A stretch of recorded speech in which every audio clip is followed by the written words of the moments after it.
Meghan, 40, and her husband, Prince Harry, 37, have 2 children together, Archie, 2, and Lilibet, 4 months. The Duke and Duchess of Sussex stepped back from their royal duties last year and moved to California, where Meghan grew up.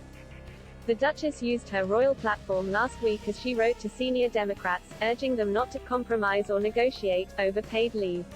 Her message came as U.S. President Joe Biden's administration prepared to scale back the new Build Back Better Act. The preliminary bill is now set to include only 4 weeks of paid leave rather than the 12 weeks initially floated by Democrats.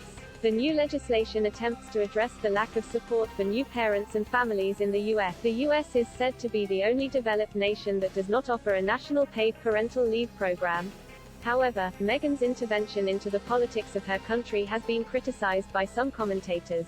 Her letter, addressed to House Speaker Nancy Pelosi and Senate Majority Leader Chuck Schumer, was labeled problematic by Daily Mirror royal editor Russell Myers.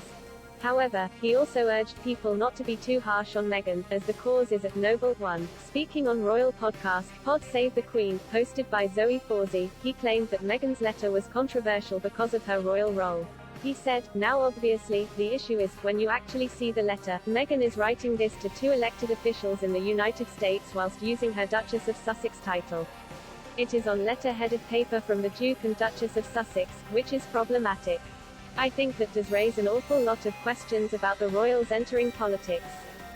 Certainly, in a foreign country, regardless of whether Meghan is American or not. She is a member of the royal family, and you certainly couldn't get a member of the royal family here in the UK getting away with something like that, being so explicit.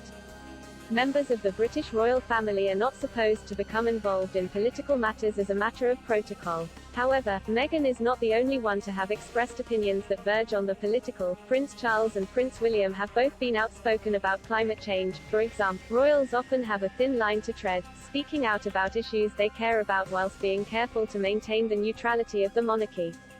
On the flip side, Meghan is no longer a working royal, and her unprecedented position poses new questions about what she and Harry should be able to do post-royal life. Recent reports have suggested that Meghan could even be planning to run for U.S. president in the next decade. Tom Bauer, who is writing an unauthorized biography of the Duchess, put the idea forward in a column for The Sun in July. He claimed that Meghan may use her friendship with U.S. Vice President Kamala Harris and the Obamas in her possible bid for the White House. Speaking on the podcast, Mr. Myers also addressed the idea that Meghan may seek elected office in the U.S. He said, "Maybe we have turned a tide, but does she harbor political ambitions? I'm not too sure. I think there are other things is probably more interested in doing." The journalist and commentator also praised Meghan for highlighting the issue of paid leave, which he said had been bubbling under the surface for millions of Americans for a long time. He said, "This is a very laudable cause, a very noble cause, and I think for the benefit of all parents in the United States. I'm sure that millions of people would wish that they had a better deal out of it."